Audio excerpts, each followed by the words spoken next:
বাইনি নির্মলে তোমাদের প্রত্যেককে অনেক অনেক শুভেচ্ছা এবং অভিনন্দন জানাই। আমরা ডাইজেস্টিভ সিস্টেম সম্পর্কে আলোচনা করছিলাম। West Bengal school service commission PG level ফিজিওলজির অত্যন্ত গুরুত্বপূর্ণ অংশ কিন্তু ডাইজেস্টিভ সিস্টেম। আমরা এইভাবে আলোচনা করেছি। প্রথম ক্লাসে আমরা দেখেছি যে এলিমেন্টারি ক্যানাল এবং তার সঙ্গে সঙ্গে ডাইজেস্টিভ গ্ল্যান্ড। তারপরেই আমরা কার্বোহাইড্রেট, প্রোটিন এবং লিপিডের ডাইজেশন সম্পর্কে আলোচনা করেছি। আজকে আমরা আলোচনা করব absorption of carbohydrate, protein, fat এবং আদার মেটেরিয়ালস। মানে কার্বোহাইড্রেট, প্রোটিন, ফ্যাট এবং তার সঙ্গে সঙ্গে আয়রনের কিভাবে শোষণ হয় বা অ্যাবসর্পশন হয়। দেখো, অ্যাবসর্পশন প্রধানত আমরা জানি যে স্মল ইন্টেস্টাইনের মধ্যে সম্পন্ন হয়, মানে ক্ষুদ্রান্তের মধ্যে সম্পন্ন হয় এবং ক্ষুদ্রান্তের অন্তঃপ্রাচীরে অসংখ্য আঙুলের মতো প্রবর্ধক থাকে। তো এই যে অংশগুলো আমরা দেখতে পাচ্ছি অসংখ্য আঙুলের মতো প্রবর্ধক, তো এগুলোকেই বলা হয় ভিলাই। প্রকৃতপক্ষে এই ভিলাইয়ের মধ্যেই অ্যাবসর্পশন হয়। এখানে দেখতে পাচ্ছ যে একটা ভিলাইয়ের প্রধানত ছবি দেওয়া আছে। সুতরাং এই যে অংশটা আছে, তো এই পার্টটা কিন্তু একটা ভিলাই। সুতরাং এই অংশটা ভিলাই, তার সাথে সাথে এই অংশটা হচ্ছে ভিলাই। তো এই ভিলাইয়েই প্রধানত অ্যাবসর্পশন হয় বা শোষণ হয়। এখন এই যে ভিলাই আছে, এর যে লাইনিং, এগুলো নিশ্চয়ই কিছু সেল দিয়ে তৈরি। যে সেল দিয়ে প্রধানত এই লাইনিং তৈরি হয়, তো সেই সেলগুলোকে আমরা বলবো এপিথেলিয়াল সেল। তাহলে দেখো, ভিলাইতে যদি আমরা দেখি এরকম অসংখ্য এপিথেলিয়াল সেল থাকে ভিলাইয়ের লাইনিংয়ে, এবং এই এপিথেলিয়াল সেলে প্রধানত মাইক্রোভিল্লি থাকে। মাইক্রোভিল্লি মানে প্লাজমা মেমব্রেন প্রধানত ফোল্ডেড হয়ে গেছে। এর কারণটা কি? এর কারণ হচ্ছে আরও বেশি পরিমাণে সারফেস এরিয়া তৈরি করার জন্য। প্রকৃতপক্ষে এই মাইক্রোভিল্লির মধ্য দিয়ে জেনারেলি অ্যাবসর্পশন হয় due to increase of this surface area. এবং ভিলাইয়ের মধ্যে আবার দেখো ল্যাকটিয়াল বা দুগ্ধবাহ থাকে। এর মধ্যে কি থাকে? এর মধ্যে বিভিন্ন লিম্ফ্যাটিক সিস্টেম, তার সঙ্গে সঙ্গে ব্লাড ভেসেল, এই সমস্ত অংশগুলো থাকে। তাহলে খাবার ভিলাই দিয়ে প্রধানত এই অংশে প্রবেশ করে এবং তারপরে ব্লাডের মধ্য দিয়ে ট্রান্সপোর্টেড হয়। তো এই জায়গাতেই প্রধানত অ্যাবসর্পশন বা শোষণ হয়। যত রকমেরই খাবার হোক না কেন, সেটা কার্বোহাইড্রেট, প্রোটিন, লিপিড, সুতরাং সমস্ত রকমের ফুডের ডাইজেশন, অ্যাবসর্পশন প্রধানত এই জায়গাতেই সম্পন্ন হয়। এবার দেখো, ডাইজেস্টেড প্রোডাক্ট, অর্থাৎ আমাদের যে ডাইজেস্টেড যে প্রোডাক্ট, যেগুলো কার্বোহাইড্রেট, প্রোটিন এবং লিপিডের ডাইজেশনের ফলে যে সমস্ত প্রোডাক্টগুলো যেগুলো তৈরি হয়, সেগুলো প্রধানত অ্যাবসর্ব হচ্ছে স্মল ইন্টেস্টাইনের মধ্যে, ক্ষুদ্রান্তের মধ্যে অ্যাবসর্পশন হয়। কারণ স্মল ইন্টেস্টাইনের সারফেস এরিয়া অনেক বেশি। সারফেস এরিয়া বেশি থাকার কারণটা কি? সারফেস এরিয়া বেশি থাকার কারণ হচ্ছে due to presence of this villi and the microvilli. তো ভিল্লি তাহলে আমরা কাকে বলবো? ভিল্লি হচ্ছে finger like projection in the small intestine. Small intestine বা ক্ষুদ্রান্তের মধ্যে যে আঙুলের মতো প্রবর্ধক থাকে, তো সেগুলোকেই বলা হয় ভিল্লি। এবং এই ভিল্লাইয়ের মধ্যে যে সমস্ত এপিথেলিয়াল সেল থাকে, তো সেই এপিথেলিয়াল সেলের মধ্যে মাইক্রোভিল্লি থাকে টুয়ার্ডস দ্য লুমেন, মানে স্মল ইন্টেস্টাইনের গহ্বরের দিকে, ভিতরের দিকে প্রধানত এই মাইক্রোভিল্লিগুলো অবস্থান করে। তো এবার আমরা যেটা দেখবো সেটা হচ্ছে বিভিন্ন খাবারের অ্যাবসর্পশন কিভাবে হয়। প্রথমেই আমরা কিন্তু শুরু করব যেখান থেকে, তো সেটা হচ্ছে ফ্যাটের অ্যাবসর্পশন।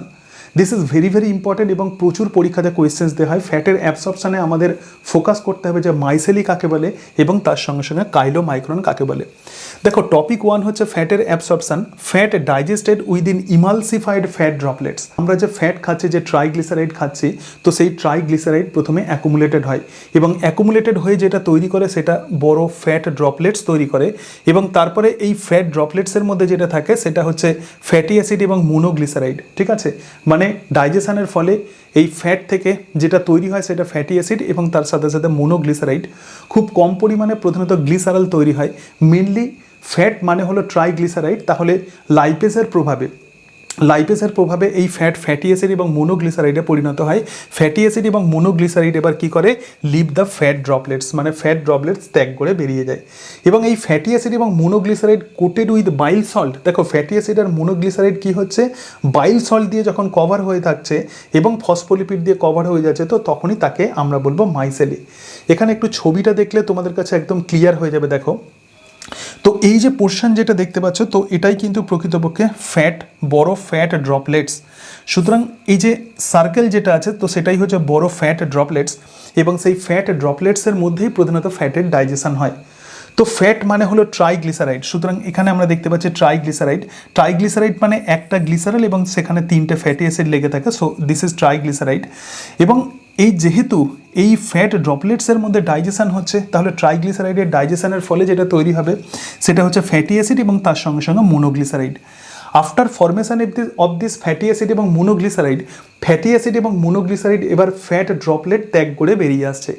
বেরিয়ে আসার পরে এই ফ্যাটি অ্যাসিড এবং মোনোগ্লিসারাইড কভার হয়ে যাচ্ছে যেটা দিয়ে, তো সেটি হলো ফসফোলিপিড। এর সাথে সাথে এই ফসফোলিপিডের সঙ্গে সঙ্গে দেখো এখানে আমরা দেখতে পাচ্ছি ফসফোলিপিড, এবং ফসফোলিপিডের সঙ্গে সঙ্গে এই অংশকে কভার করে ফেলছে বাইল সল্ট। তাহলে ফসফোলিপিড এবং বাইল সল্টের যে কভারিং, তো তাকেই আমরা বলবো মাইসেলি। এবং ফ্যাটের যে অ্যাবসর্পশন যেটা হয় সেটা মাইসেলি ফর্মেই হয়। তাহলে এখানে আরেকটু কনসেপশন নিয়ে নাও, ফ্যাটের ডাইজেশন যেখানে হচ্ছে তো সেটা হচ্ছে ফ্যাট ড্রপলেটস, এবং আফটার ডাইজেশন ফ্যাটি অ্যাসিড এবং মোনোগ্লিসারাইড ফর্ম করে, এবং এই ফ্যাটি অ্যাসিড এবং মোনোগ্লিসারাইড এই ফ্যাট ড্রপলেটস ত্যাগ করে যখন বেরিয়ে আসে তখন তারা ফসফোলিপিড এবং তার সঙ্গে সঙ্গে বাইল সল্ট দিয়ে কোটেড হয়ে যায়। এবং ফসফোলিপিড এবং বাইল সল্টের যে কোটিং, যার ভিতরে প্রধানত মোনোগ্লিসারাইড, আমরা এখানে কি দেখতে পাচ্ছি, এই যে দেখো মোনোগ্লিসারাইড এবং তার সঙ্গে সঙ্গে ফ্যাটি অ্যাসিড আছে, তো এই স্ট্রাকচারকেই আমরা বলবো মাইসেলি। দেখো micelle come in contact with unstirred layer, সুতরাং এই জায়গাতে আমরা দেখতে পাচ্ছি যে এপিথেলিয়াল সেল, তো এই এপিথেলিয়াল সেলের দেখতে পাচ্ছি যে আমরা এখানে মাইক্রোভিল্লি আছে, কিন্তু এই এপিথেলিয়াল সেল যেদিকে লুমিনাল যে পোর্শন আছে, তো সেই লুমিনাল পোর্শনে একটা ফিল্ম অফ ওয়াটার থাকে, মানে জলের এখানে একটা লেয়ার থাকে, এবং জলের এই যে লেয়ার, তো সেই লেয়ারটাকেই আমরা বলবো আনস্টার্ট লেয়ার। এবং এই আনস্টার্ট লেয়ারে মাইসেলি চলে আসছে। তো মাইসেলির মধ্যে কি আছে, মাইসেলির মধ্যে ফ্যাটি অ্যাসিড আছে এবং তার সঙ্গে সঙ্গে মোনোগ্লিসারাইড আছে। সুতরাং micelle come in contact with the unstirred layer, যেটা এপিথেলিয়াল সেলের যে বাইরের দিকে যে কভারিং আছে, যেটা ওয়াটার তৈরি করছে, ফিল্ম অফ ওয়াটার, তো তাকেই আমরা বলছি আনস্টার্ট লেয়ার। এবং মাইসেলি ক্রস আনস্টার্ট লেয়ার, মাইসেলি এবার কি হচ্ছে, এই আনস্টার্ট লেয়ারকে ক্রস করে যাচ্ছে। ক্রস করে যাওয়ার পর micelle now in contact with the brush border of the enterocyte. তাহলে এখানে যে মাইক্রোভিল্লি আছে, তো সেই মাইক্রোভিল্লিকে এটাকে স্পর্শ করছে, টাচ করছে। তারপরে কি হবে, তারপরে ফ্যাটি অ্যাসিড অ্যান্ড দ্য মোনোগ্লিসারাইড। এরপরে দেখো ফ্যাটি অ্যাসিড এবং মোনোগ্লিসারাইড এবার কি করছে, সুতরাং এই যে ফ্যাটি অ্যাসিড এবং তার সঙ্গে সঙ্গে মোনোগ্লিসারাইড লিভ ফ্রম দ্য মাইসেলি, এই জায়গা থেকে মাইসেলি থেকে সেটা কিন্তু লিভ করছে, মানে মাইসেলি ত্যাগ করে বেরিয়ে আসছে, and dissolved in the plasma membrane. Plasma মেমব্রেনের মধ্যে, এপিথেলিয়াল সেলের প্লাজমা মেমব্রেনের মধ্যে এটা ডিজলভ হয়ে যাচ্ছে। এবং inter epithelial cell by the diffusion, plasma মেমব্রেনে এলো, তারপর সেটা ডিফিউশন পদ্ধতিতে এপিথেলিয়াল সেলের মধ্যে চলে এলো। সুতরাং মাইসেলি ফর্মে প্রথমে মাইক্রোভিল্লিতে আসে, এটা আমি বারবার বলছি এই কারণের জন্য প্রচুর তোমাদের কনফিউশন হয়। মাইসেলি প্রধানত মাইক্রোভিল্লিকে টাচ করে এবং তারপরে সেই মোনোগ্লিসারাইড এবং তার সাথে সাথে ফ্যাটি অ্যাসিড প্লাজমা মেমব্রেনে চলে আসে, এবং তারপর সেটা এপিথেলিয়াল সেলের ভিতরে ঢুকে যায়। এপিথেলিয়াল সেল থেকেই তো এই ফ্যাটকে প্রধানত ব্লাডের মধ্যে যেতে হবে, সেটাই প্রকৃতপক্ষে শোষণ। নেক্সট জায়গাতে আমরা চলে আসছি, দেখো তাহলে এপিথেলিয়াল সেলের মধ্যে প্রধানত এই ফ্যাটি অ্যাসিড এবং মোনোগ্লিসারাইড চলে এলো। এই যে ফ্যাটি অ্যাসিড আছে, এই fatty acid long chain fatty acid হতে পারে। তাহলে দেখো ফ্যাটি অ্যাসিড কেমন হতে পারে, লং চেন ফ্যাটি অ্যাসিড হতে পারে, এবং তার সঙ্গে সঙ্গে শর্ট চেন ফ্যাটি অ্যাসিড হতে পারে। তো এই যে লং চেন যে ফ্যাটি অ্যাসিড যেগুলো প্রধানত তৈরি হলো, তাই সেই লং চেন ফ্যাটি অ্যাসিডগুলো আবার মোনোগ্লিসারাইডের সঙ্গে যুক্ত হয়। মোনোগ্লিসারাইডের সঙ্গে যুক্ত হয়ে পুনরায় যেটা তৈরি করে সেটা হচ্ছে ট্রাইগ্লিসারাইড। আবার এটা কিন্তু ট্রাইগ্লিসারাইড তৈরি করছে। তাহলে ফ্যাটের ডাইজেশনের ফলে যে মোনোগ্লিসারাইড এবং ফ্যাটি অ্যাসিড যে তৈরি হয়েছিল, সেগুলো কিন্তু পুনরায় ট্রাইগ্লিসারাইডে পরিণত হয় ইনসাইড দিস এপিথেলিয়াল সেল। এবং এই এপিথেলিয়াল সেলে প্রধানত লাইনিং করে, ডিওডিনামের লাইনিং তৈরি করে। ঠিক আছে, তাহলে দেখো দ্য ট্রাইগ্লিসারাইড কম্বাইন্ড, এরপরে এই যে ট্রাইগ্লিসারাইড যেটা এলো, যেটা তৈরি হলো triglyceride long chain fatty acid দিয়ে, তো ট্রাইগ্লিসারাইড এবার প্রধানত যুক্ত হচ্ছে কার সঙ্গে, triglyceride combined with the apolipoprotein and the cholesterol. Triglyceride এবার অ্যাপোলাইপোপ্রোটিন এবং কোলেস্টেরলের সঙ্গে যুক্ত হয়, এবং যুক্ত হয়ে যে স্ট্রাকচার তৈরি করে, তো তাকেই আমরা বলবো chylomicron. This is very very important. তাহলে কাইলোমাইক্রন কোথায় তৈরি হচ্ছে, সুতরাং ট্রাইগ্লিসারাইড যেটা এপিথেলিয়াল সেলের মধ্যে যেটা তৈরি হচ্ছে, তো সেই ট্রাইগ্লিসারাইড এবার অ্যাপোলাইপোপ্রোটিন, যেগুলো প্রধানত ফ্যাটকে ট্রান্সপোর্ট করতে হেল্প করে এবং কোলেস্টেরলের সঙ্গে যুক্ত হয়ে যে স্ট্রাকচার তৈরি করে, তো তার নাম হচ্ছে কাইলোমাইক্রন। কারণ এই ফর্ম প্রধানত ল্যাকটিয়াল বা দুগ্ধবাহের মধ্যে প্রবেশ করে, মানে লিম্ফের মধ্যে সেটা প্রবেশ করছে। এরপরে লিম্ফ থেকে সেটা কিন্তু ব্লাড ভেসেলসের মধ্যে চলে যাচ্ছে এবং কাইলোমাইক্রন ফর্মে প্রধানত এই ফ্যাট এবার মুভ করছে। তো এই রকমভাবেই ফ্যাটের প্রধানত অ্যাবসর্পশন হয়। দেখো, lipid in the form of chylomicron enters into lacteal. তাহলে কাইলোমাইক্রন ফর্মেই এই লিপিড প্রধানত ল্যাকটিয়ালের মধ্যে প্রবেশ করে, carried by lymph then enter into the blood. এরপর লিম্ফের সাহায্যে পরিবাহিত হয়, তারপরে সবশেষে ব্লাডের মধ্যে প্রবেশ করে। Long chain fatty acid from the chylomicron, যে লং চেন ফ্যাটি অ্যাসিড যেগুলো এপিথেলিয়াল সেলের মধ্যে ঢুকেছিল সেগুলো কাইলোমাইক্রন তৈরি করে, but short chain fatty acid from essential fatty acid, কিন্তু যেগুলো শর্ট চেন ফ্যাটি অ্যাসিড ছিল সেগুলো এসেনশিয়াল ফ্যাটি অ্যাসিড তৈরি করে। তো এইরকমভাবেই জেনারেলি ফ্যাটের অ্যাবসর্পশন সম্পন্ন হয়। কার্বোহাইড্রেটের ডাইজেশনের ফলে আমরা জানি যে গ্লুকোজ, ফ্রুক্টোজ এবং গ্যালাক্টোজ তৈরি হয়। তাহলে এই যে গ্লুকোজ, ফ্রুক্টোজ, গ্যালাক্টোজ যে মোনোস্যাকারাইড যেগুলো তৈরি হচ্ছিল সেগুলোর কিন্তু অ্যাবসর্পশন রেট, মানে কোন পদার্থ কতটা পরিমাণে শোষিত হবে সেই অ্যাবসর্পশন রেট কিন্তু ডিফারেন্ট। দেখো, গ্যালাক্টোজ সব থেকে বেশি রেটে শোষিত হয়, গ্যালাক্টোজ, তারপরে যেটা আসে সেটা হচ্ছে গ্লুকোজ, তারপরে যেটা আসে তো সেটা হচ্ছে ফ্রুক্টোজ। এবং এই অ্যাবসর্পশন মানে গ্যালাক্টোজ, গ্লুকোজ এবং ফ্রুক্টোজের অ্যাবসর্পশন ফ্যাসিলাইটেটেড ডিফিউশনের মধ্য দিয়ে হতে পারে। ফ্যাসিলাইটেটেড ডিফিউশন মানে কি, প্লাজমা মেমব্রেনের মধ্যে প্রধানত কিছু ক্যারিয়ার প্রোটিন থাকে, যে সমস্ত প্রোটিনগুলো ডিফিউশন করছে। কীরকম? ধরো দেখ, এখানে আমরা দেখতে পাচ্ছি প্লাজমা মেমব্রেন এবং এখানে ধরে রাখো তুমি এখানে গ্লুকোজ আছে। তাহলে এই প্লাজমা মেমব্রেনের মধ্যে চ্যানেল আছে, ক্যারিয়ার প্রোটিন আছে, এবং যেহেতু ডিফিউশন মানে হচ্ছে হাই কনসেন্ট্রেটেড এরিয়া থেকে লো কনসেন্ট্রেটেড এরিয়াতে প্রধানত মলিকুল মুভ করে, তাহলে এই ক্যারিয়ার প্রোটিনের সঙ্গে সাহায্যে যখন মুভ করছে তো তখনই তাকে আমরা বলবো ফ্যাসিলাইটেটেড ডিফিউশন। ডিফিউশন মানে বেশি কনসেন্ট্রেটেড এরিয়া থেকে কম কনসেন্ট্রেটেড এরিয়ার দিকে মলিকুল মুভ করবে, কিন্তু যখন ক্যারিয়ার প্রোটিনের সাহায্যে যখন হবে তো তখনই তাকে আমরা বলবো ফ্যাসিলাইটেটেড ডিফিউশন। এর সাথে সাথে কার্বোহাইড্রেটের অ্যাবসর্পশন কিন্তু অ্যাক্টিভ ট্রান্সপোর্টের মধ্য দিয়ে হয়। অ্যাক্টিভ ট্রান্সপোর্ট মানে কি? অ্যাক্টিভ ট্রান্সপোর্ট মানে এক্ষেত্রে এটিপি ইউটিলাইজ হবে। এক্ষেত্রে কি ইউটিলাইজ হবে? এটিপি ইউটিলাইজ হবে। এবার আমরা দেখব যে গ্লুকোজের অ্যাবসর্পশন। দেখো, গ্লুকোজের অ্যাবসর্পশন বুঝতে গেলে আগে এই ছবিটা সম্পর্কে একটু আইডিয়া নাও। এখানে ছবিতে আমরা দেখতে পাচ্ছি সেটা হচ্ছে epithelial cell of the small intestine. দেখতে পাচ্ছ স্মল ইন্টেস্টাইনের এপিথেলিয়াল সেল আছে এবং যেদিকে লুমেন আছে, এই যে অংশটা হচ্ছে লুমেন আছে, তার মানে লুমেনে প্রধানত এই ফুডগুলো থাকে, গ্লুকোজ, ফ্রুক্টোজ, গ্যালাক্টোজ ইত্যাদি থাকে। তো এই লুমেন থেকে ভিলাইয়ের মধ্যে প্রবেশ করবে। কোথায় প্রবেশ করবে? ভিলাইয়ের মধ্যে প্রবেশ করবে। দেখো, তাহলে এখানে যে এপিথেলিয়াল সেলগুলো আছে এগুলো অবভিয়াসলি ব্রাশ ওয়াটার তৈরি করছে। তো আমরা এখানে যেটা দেখছি তো সেটা হচ্ছে গ্লুকোজের কিভাবে অ্যাবসর্পশন হয়, গ্লুকোজের কিভাবে শোষণ হয়। তার মানে লুমেন থেকে এই গ্লুকোজ প্রধানত কিভাবে এই কোর অফ ভিলাইয়ের মধ্যে প্রবেশ করে সেটাই আমাদেরকে দেখতে হবে। তো প্রথমেই এই যে epithelial cell of the small intestine আছে, এর যেদিকে ভিলাই আছে, ভিলাইয়ের যেদিকে কোর আছে, ভিতরের দিক আছে, তো এই জায়গাতে সোডিয়াম পটাশিয়াম আয়ন চ্যানেল কাজ করে। প্রত্যেকটা সেলের মেমব্রেনে এই সোডিয়াম পটাশিয়াম আয়ন চ্যানেল থাকে, যেটা 3 অণু সোডিয়ামকে সেল থেকে বাইরে বের করে আর 2 অণু পটাশিয়ামকে ভিতরে ঢোকায়। তাহলে প্রথমেই সোডিয়াম এক্ষেত্রে সেল থেকে বেরিয়ে যাচ্ছে এবং পটাশিয়াম ভিতরে ঢুকছে। যখনই সোডিয়াম সেল থেকে বেরিয়ে যাচ্ছে, এপিথেলিয়াল সেল থেকে বেরিয়ে যাচ্ছে, তার ফলে কি হচ্ছে? এখানে সোডিয়ামের একটা ঘাটতি তৈরি হচ্ছে। যখনই সোডিয়ামের ঘাটতি তৈরি হচ্ছে তখন এদিকে যেখানে মাইক্রোভিল্লি আছে, তো সেই মাইক্রোভিল্লিতে একটা স্পেশাল টাইপের ট্রান্সপোর্ট প্রোটিন থাকে, তার নাম সোডিয়াম গ্লুকোজ ট্রান্সপোর্টার। তো সোডিয়াম গ্লুকোজ ট্রান্সপোর্টার কি করে? সোডিয়াম এবং তার সঙ্গে সঙ্গে গ্লুকোজের সিম্পোর্ট ঘটায়। মানে সোডিয়ামও যখন অ্যাবসর্ব হবে তার সাথে সাথে গ্লুকোজও অ্যাবসর্ব হবে। তো সোডিয়াম এবং গ্লুকোজ কোথায় ছিল? অবভিয়াসলি ইন্টেস্টাইনের লুমেনে ছিল। তাহলে ইন্টেস্টাইনের লুমেন থেকে সোডিয়াম এবং গ্লুকোজ কোথায় চলে গেল? এপিথেলিয়াল সেলের মধ্যে চলে গেল। এর সাথে সাথে ফ্রুক্টোজেরও কিন্তু প্রধানত ফ্যাসিলাইটেটেড ডিফিউশন ঘটে ক্যারিয়ার প্রোটিনের সাহায্যে। এই ফ্রুক্টোজ আবার গ্লুকোজে পরিণত হয়।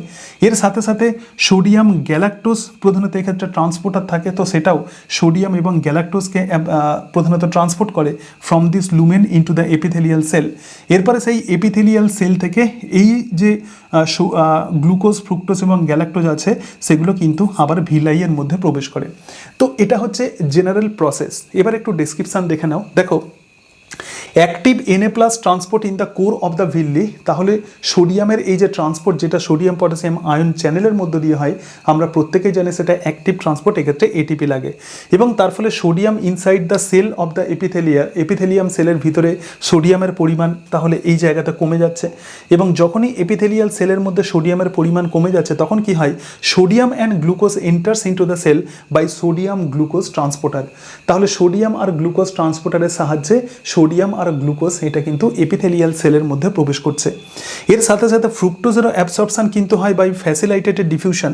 ফ্রুক্টোজের যে অ্যাবসর্পশন সেটাও কিন্তু ফ্যাসিলিটেটেড ডিফিউশনের সাহায্যে হয়। আমরা দেখলাম যে ক্যারিয়ার প্রোটিন এক্ষেত্রে হেল্প করে এবং যে ক্যারিয়ার প্রোটিন কাজ করে তার নাম GLUT4 এবং GLUT5। তো এই GLUT4 এবং GLUT5 এর প্রভাবে ফ্রুক্টোজের কিন্তু অ্যাবসর্পশন হয়।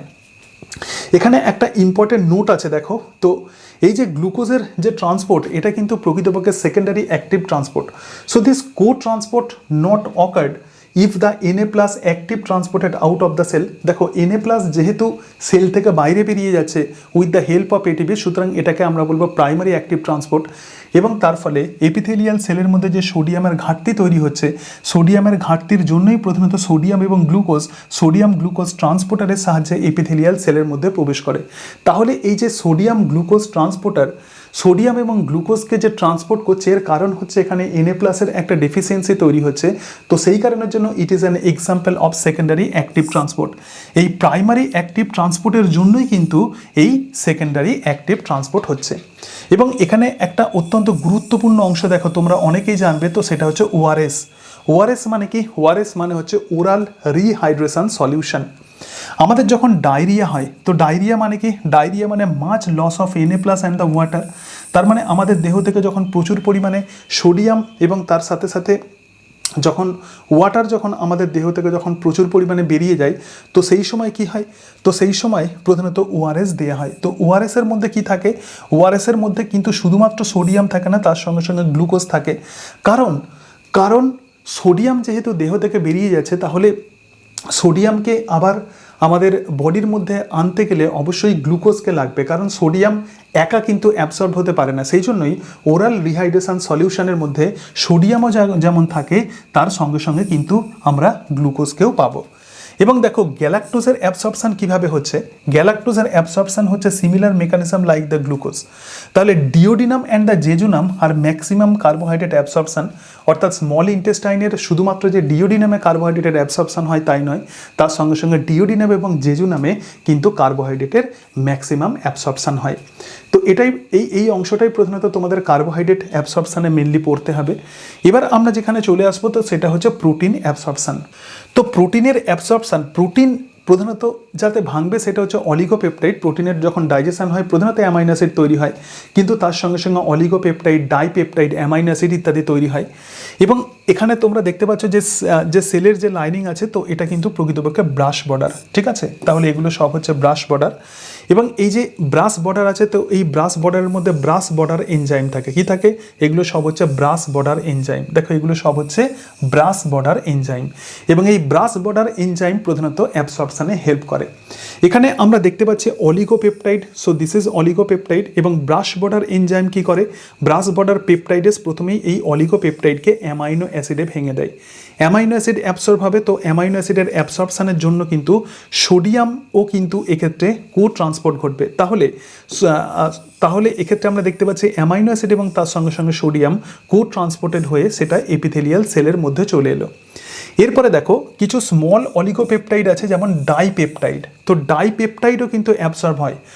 সুতরাং যখন শুধুমাত্র অ্যামাইনো অ্যাসিড থাকে তখন Na প্লাস তার সঙ্গে সঙ্গে কো ট্রান্সপোর্টেড হয়, কিন্তু যদি স্মল অলিগোপেপটাইড মানে ডাইপেপটাইড যদি হয় তাহলে তার সঙ্গে H প্লাস আয়নের কিন্তু কো অ্যাবসর্পশন হয়।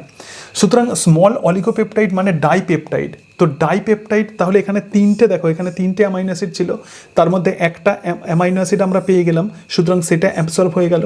সুতরাং বাকি কতগুলো পড়ে রইল? বাকি হচ্ছে দুটো। তাহলে এক্ষেত্রে ডাইপেপটাইড এলো, এই ডাইপেপটাইডও কিন্তু অ্যাবসর্ব হবে এবং ডাইপেপটাইড যখন অ্যাবসর্ব হবে তার সঙ্গে সঙ্গে H প্লাস আয়ন অ্যাবসর্ব হবে। তাহলে ডাইপেপটাইডের যখন অ্যাবসর্পশন হবে তার সাথে সাথে H প্লাস আয়ন অ্যাবসর্ব হবে। আবার দেখো এই ডাইপেপটাইডও আবার ভেঙে যাবে, ভেঙে গিয়ে আবার এক্ষেত্রে অ্যামাইনো অ্যাসিড তৈরি হয়। তো এইরকমভাবে ব্রাশ বর্ডার এনজাইম এনজাইমের সাহায্যে প্রধানত অ্যামাইনো অ্যাসিডের অ্যাবসর্পশন হয়। দেখো brush border enzyme break protein into amino acid and the oligopeptide. Brush border enzyme কী করছে, প্রোটিনকে ভেঙে দিচ্ছে অ্যামাইনো অ্যাসিড এবং অলিগোপেপটাইডে। তাহলে অ্যামাইনো অ্যাসিড সোডিয়ামের সঙ্গে প্রধানত কো ট্রান্সপোর্টেড হয়। তাহলে আমরা দেখতে পাচ্ছি যে অ্যামাইনো অ্যাসিড সোডিয়ামের সঙ্গে প্রধানত কো ট্রান্সপোর্টেড হচ্ছে। এরপরে কী হবে, যে ছোটো ছোটো স্মল যে অলিগোপেপটাইড ছিল, তো সেই স্মল অলিগোপেপটাইড এইচ প্লাসের আয়নের সঙ্গে কো ট্রান্সপোর্টেড হবে। তো ডাইপেপটাইড অ্যান্ড দ্য ট্রাইপেপটাইড এখানে transported into the enterocyte cell. দেখো ডাইপেপটাইড এবং tripeptide transported into enterocyte cell by using PEP-T1। কিসের সাহায্যে? PEP-T1 এর সাহায্যে। PEP-T1 মানে হচ্ছে peptide transporter 1, so this channel require H+। সুতরাং এক্ষেত্রে যে চ্যানেলটার কথা যেটা বলছিলাম অলিগোপেপটাইড কো ট্রান্সপোর্টার যেটা, তো সেই অলিগোপেপটাইড কো ট্রান্সপোর্টারের নাম হচ্ছে PEP-T1। এখানে দেখো তাহলে আমরা প্রোটিনের অ্যাবসর্পশন দেখলাম, এর সাথে সাথে যে ভিটামিন, তো ফ্যাট সলিউবল যে সমস্ত ভিটামিন আছে যেমন vitamin A, D, E K absorbed dissolved in the lipid micelle. তাহলে যেখানে যেরকমভাবে লিপিড মানে ফ্যাটের যখন অ্যাবসর্পশন হচ্ছিল মাইসেলি তৈরি হচ্ছিল, তো সেরকমভাবে এই মাইসেলের মধ্য দিয়ে প্রধানত ফ্যাট সলিউবল ভিটামিনের অ্যাবসর্পশন হয়। আর except vitamin B12 and the folate, so water soluble vitamin require Na+। শুধুমাত্র ভিটামিন B12 এবং ফোলেট ছাড়া বাকি সমস্ত ওয়াটার সলিউবল ভিটামিনগুলোর অ্যাবসর্পশনের জন্য অবশ্যই Na+ লাগে। আমরা দেখব যে আয়রনের অ্যাবসর্পশন। এখানে দেখতে পাচ্ছ যে এপিথেলিয়াল সেল আছে, so this is epithelial cell. তো আয়রন প্রধানত প্রথমেই Ap3+ ফর্মে এই আমাদের যে ইন্টেস্টাইনাল যে লুমেন আছে সেখানে চলে আসে। আগে বেসিক জায়গাটা বুঝে নাও। তো Ap3+ এবার Fe2+ এ পরিণত হয়, মানে Fe3+ এখানে রিডিউস হয়ে যাচ্ছে Fe2+-এ। যেহেতু এর মধ্যে ইলেকট্রন যুক্ত হচ্ছে, তাহলে Fe3+ Fe2+ এ রিডিউস হয়ে যাচ্ছে with the help of enzyme reductase, ঠিক আছে, যেটা এপিথেলিয়াল সেলের ব্রাশ বর্ডারেই থাকে। এরপরে এই Fe2+ এর কো ট্রান্সপোর্টেড হবে inside this epithelial cell with the help of A transporter protein which is known as DMT1। কিন্তু এক্ষেত্রে যার কো ট্রান্সপোর্টেড হবে সেটা হচ্ছে H+। সুতরাং এই যে Fe2+ ছিল, সেই Fe2+ এবার হেন্টারোসাইট সেলের মধ্যে ঢুকে গেল।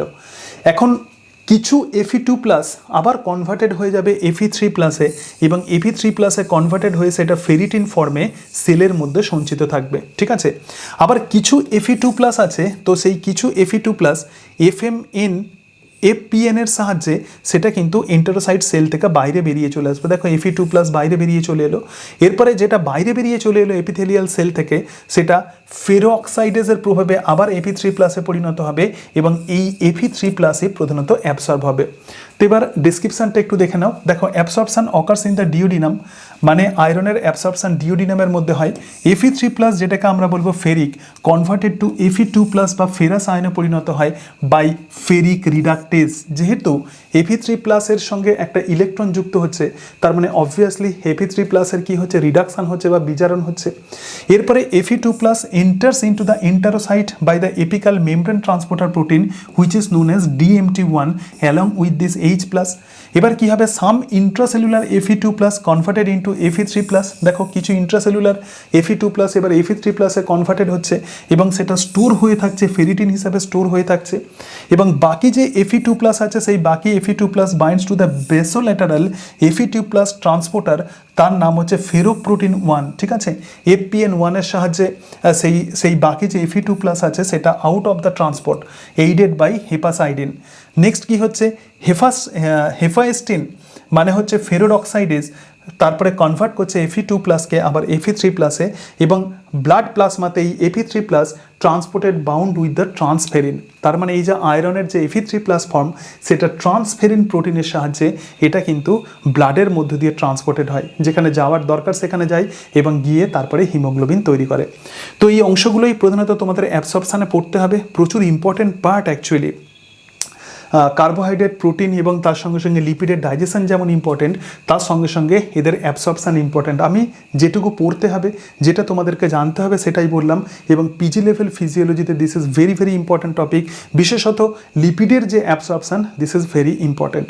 এর পরের দিন আমরা আলোচনা করব ডিফারেন্ট টাইপের গ্যাস ডাইজেস্টিভ জুসেস সিক্রেশন সম্পর্কে, অর্থাৎ neuronal mechanism of digestive juice secretion পরের দিন আমরা আলোচনা করব। দেখবে পিজি লেভেল ফিজিওলজিতে এই পোর্শন আছে, তো পরের দিন আমরা সেটা নিয়ে আলোচনা করব। আজকে তাহলে এই পর্যন্তই, সকলে ভালো থেকো। So thank you and that's it.